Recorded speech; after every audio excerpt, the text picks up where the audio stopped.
¿La prensa en España? Es que ni la leo, vamos. ¿Cómics españoles? ¿Pero eso existe? El cine español es una basura, solo hablan de la guerra civil. Los videojuegos en España, hechos en España, basura, basura, ¿Pero qué basura. dices? ¿Pero qué dices, chaval? Mira, es que no tienes ni idea, de verdad. Los videojuegos en España ha habido títulos buenísimos, actualmente se están haciendo juegazos y en el futuro también va a haber juegos muy chulos. Así que vamos con los juegos hechos en España.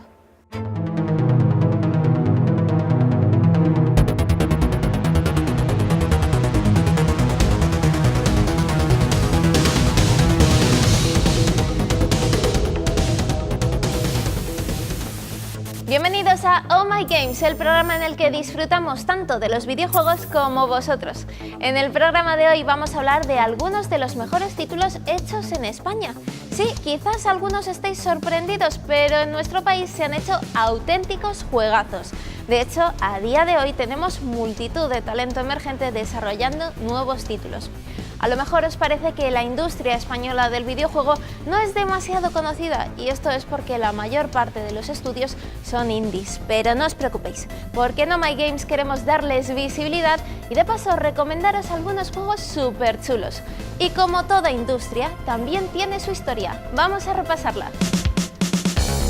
El software español vivió una edad de oro en los años 80 gracias a la expansión de los videojuegos y la culpa de todo esto la tienen los microordenadores de 8 bits, o sea, los ZX Spectrum, Amstrad CPC, Commodore 64 y MSX. Alrededor de ellos nacieron algunos de los estudios más icónicos de la historia de nuestro software que, en algunos casos, todavía hoy se mantienen a flote dentro de la industria. Fue en 1983 cuando se produjo el comienzo de lo que podemos definir como software español con el lanzamiento de La Pulga, un título publicado por Investronica y programado por Paco Suárez y Paco Portalo, que nos ponía a los mandos de una pulga. El objetivo era superar pantallas afinando los saltos que podían ser de mayor o menor altura. El juego tuvo un gran éxito a pesar de ser muy sencillo, llegó a ocupar los primeros puestos de venta del mercado británico. Al principio se programó para la Sinclair ZX, pero debido a su fama consiguió portarse también para la Commodore 64, Amstrad CPC y MSX. Quizás os suene más por el nombre que se le dio en el extranjero, Bugaboo de Flia. El público pedía más, por ello Operasoft cogió el relevo y publicó en 1991 Bugaboo, La Pulga 2, aunque en este caso su recepción fue mucho más modesta. Los años 80 en España fueron muy productivos en cuanto a creación de videojuegos. Había mucho interés por esta nueva forma de entretenimiento y grandes ideas, pero donde de verdad se impulsó a la industria fue con la fundación de estudios mucho más grandes que tuvieron una producción constante de títulos al año, sacando a la luz multitud de juegos. Ese fue el caso de Dynamic, una empresa fundada en 1983 por los hermanos Ruiz, Nacho, Víctor y Pablo. Tuvo un enorme éxito en esa década gracias a títulos que gozaron del favor de la crítica y el público, como Abu Simbel Profanation, un desarrollo que hoy muchos no dudarían en calificar de imposible. Ofreció un premio de 60.000 pesetas, unos 360 euros, al primero que se lo acabara. También disfrutamos de West Bank, Duelo al Sol en el Oeste, donde teníamos que disparar a los bandidos que nos querían robar dejando sanos y salvos a los civiles. Camelot Warriors, un plataformas realmente bueno que nos ponía a las órdenes de un caballero medieval, o Army Moves, que nos metía de lleno en una guerra por tierra, mar y aire. Pero Dynamic también fue pionera a la hora de utilizar deportistas para sus videojuegos.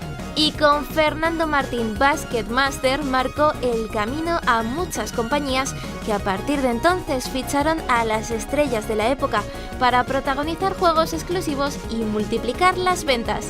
Por ejemplo, Emilio Butragueño, Michel, Carlos Sainz, Drazen Petrovic, Jorge Martínez Aspar, Sito Pons, Emilio Sánchez Vicario y otros muchos más.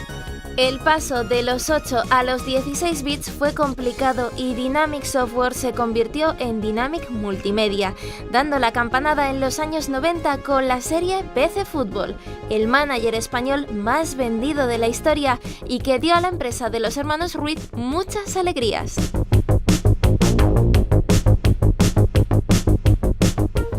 Pocos estudios españoles han tenido tanto talento junto como el mítico Made in Spain, una empresa fundada en 1983 por grandes del sector como Fernando Rada, Paco Menéndez y Carlos Granados.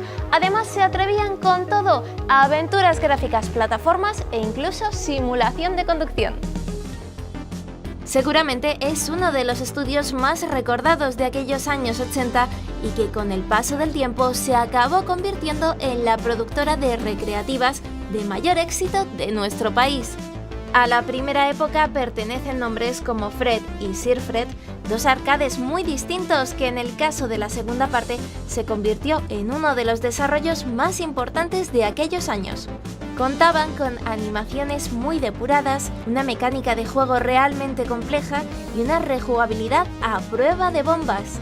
Estos dos títulos realmente fueron de los mayores éxitos comerciales de la edad dorada del videojuego español junto con La Pulga.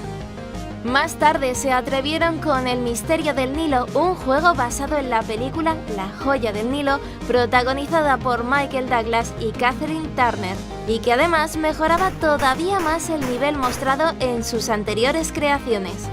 Eso sí, como le ocurrió a otras empresas españolas, el paso de los microordenadores de 8 bits a los 16 y luego a consolas fue bastante traumático, aunque consiguieron hacerse un hueco en el mercado de las recreativas con la firma Gaelco. World Rally Championship es a día de hoy el arcade español más vendido de la historia. Por desgracia, el estudio cerró en 1988, pero con la sensación de haber hecho un buen trabajo.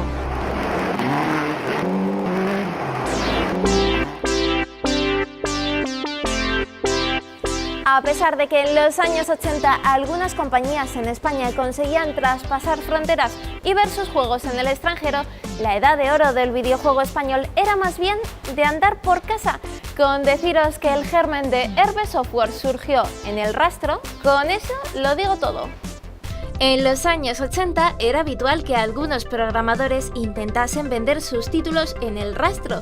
Se conseguían contactos e incluso a veces un trabajo.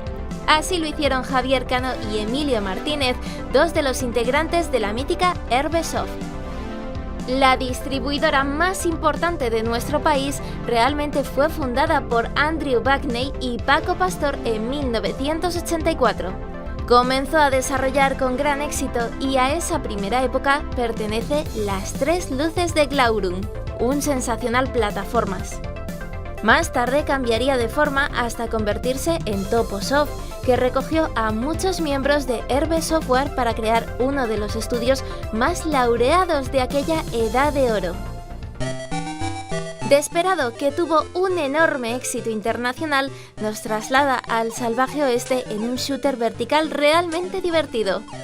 Mad Mix Game 1 y 2, una especie de comecocos a la española que llegó a contar con el patrocinio de Pepsi, o Livingstone supongo, una extraordinaria aventura en la jungla donde nuestro protagonista tenía hasta 4 armas o herramientas que podía usar para superar los distintos obstáculos del juego. Mención especial merece La Abadía del Crimen, juego basado en El Nombre de la Rosa y que desgraciadamente no pudo contar con la licencia oficial de la película.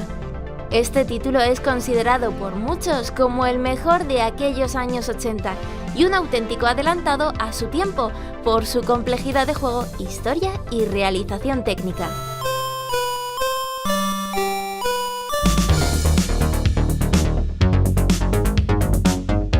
Si algo se nos da bien a los españoles es hacer aventuras gráficas.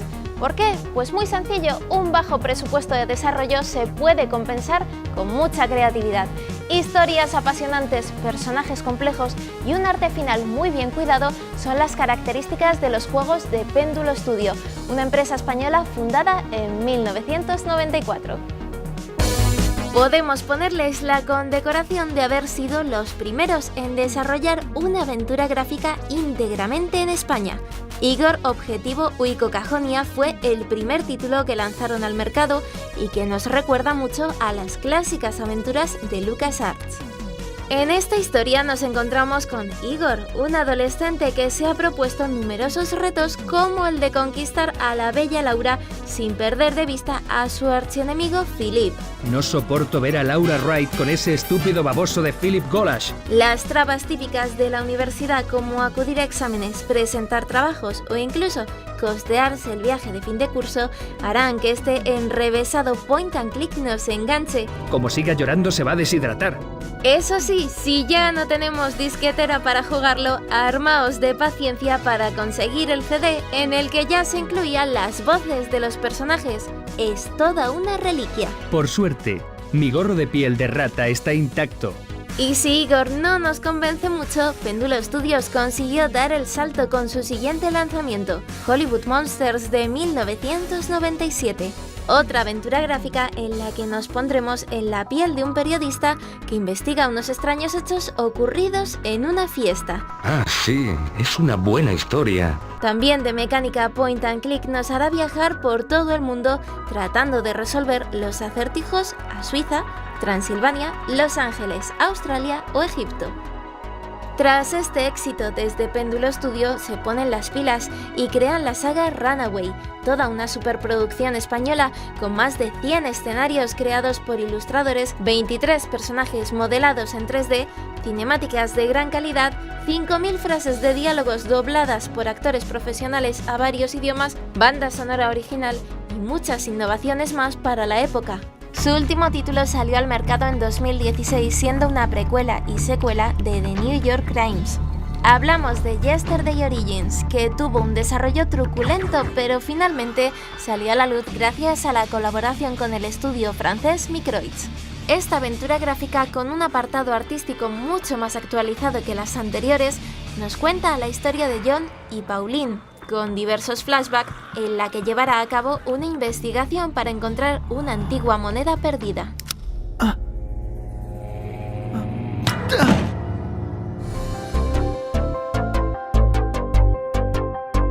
La historia de los videojuegos españoles también tiene grandes éxitos comerciales como Comandos de Pyro Studios, que ya comentamos en anteriores capítulos, o Invisimals, un título de realidad aumentada. Pero en esta ocasión vamos a centrarnos en estudios de videojuegos exitosos. Y como no, tenemos que hablar de Mercury Steam.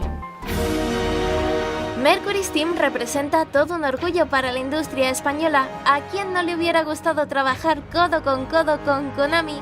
El gran juego que salió fruto de esta colaboración fue Castlevania Lords of Shadows, y para Mercury Steam supuso el salto hacia el estrellato.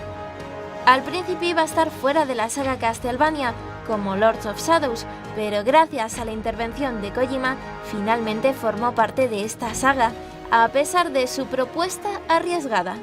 Se trata de un título que mezcla plataformas con hack and slash y algunos elementos RPG. Su recepción fue muy positiva, se elogió mucho su apartado gráfico y su variedad de escenarios. De hecho, los fans del juego reclamaron más títulos y de la misma forma se crearon sus secuelas, Mirror of Fate y Castlevania Lords of Shadows 2. Pero si algo podemos destacar de Mercury Steam es su excelente y más reciente título, Riders of the Broken Planet. Se trata de un juego de acción y aventura online lanzado al mercado en 2017. Nos encontraremos inmersos en la constelación de Lyra, donde se empieza a ocultar la mafia de la galaxia. Deberemos luchar contra ellos para defender la galaxia como los auténticos jinetes del espacio que seremos. Su modo multijugador resulta un gran reto, con un juego frenético pero muy divertido. Además, su arte final, que toma muchas referencias del mundo del cómic, pone la guinda del pastel a un título arriesgado pero de gran calidad como pocos hemos visto en nuestra industria. Además, su guión basado en un universo de ciencia ficción nos recuerda mucho al humor chispeante y divertido, también con influencias de títulos como Guardianes de la Galaxia. Por último, destacar también su reciente título Metroid Samus Return de 2017 para Nintendo 3DS, que ha conseguido contentar a los fans de la saga Metroid que ya echaban de menos a su heroína Samus Aran. Nada más y nada menos que 13 años pasaron desde el lanzamiento del último título de Metroid. Por ello quizás este título ha llamado tanto la atención. Lo que no podemos negar es que es un digno sucesor de esta saga, respetando la estética y la historia de los anteriores. Su mezcla de acción, exploración y la variedad de sus escenarios lo hacen un imprescindible de la 3DS y, por supuesto, con sello español. A los estudios españoles las plataformas les gustan muchísimo, y a nosotros también. Y ya si me das un mundo preciosista todo pintado a mano y una voz narrativa que parece sumirte en un cuento de hadas, lo que tenemos no es un videojuego, es una joya. Hablamos de Candle. Este precioso título ha sido creado íntegramente en Teruel, concretamente en Teku Studios. Lo que más llama la atención de Candle es su arte final. Todos sus escenarios han sido diseñados a mano y pintados con acuarelas. El mimo con el que se ha hecho Candle se nota hasta en el último detalle. Nos adentramos en la historia de Teku, un joven que sufre un brutal ataque a su tribu y debe embarcarse en un viaje para recuperar a su padre y a su familia. Las plataformas se irán complicando a nuestro paso, pero la voz del narrador Pepe Mediavilla nos hará sentirnos reconfortados en nuestro peligroso viaje.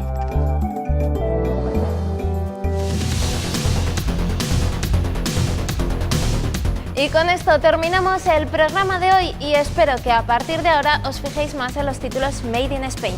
Si queréis saber más podéis seguirnos por todas nuestras redes sociales y nos vemos en el próximo capítulo de Oh My Games.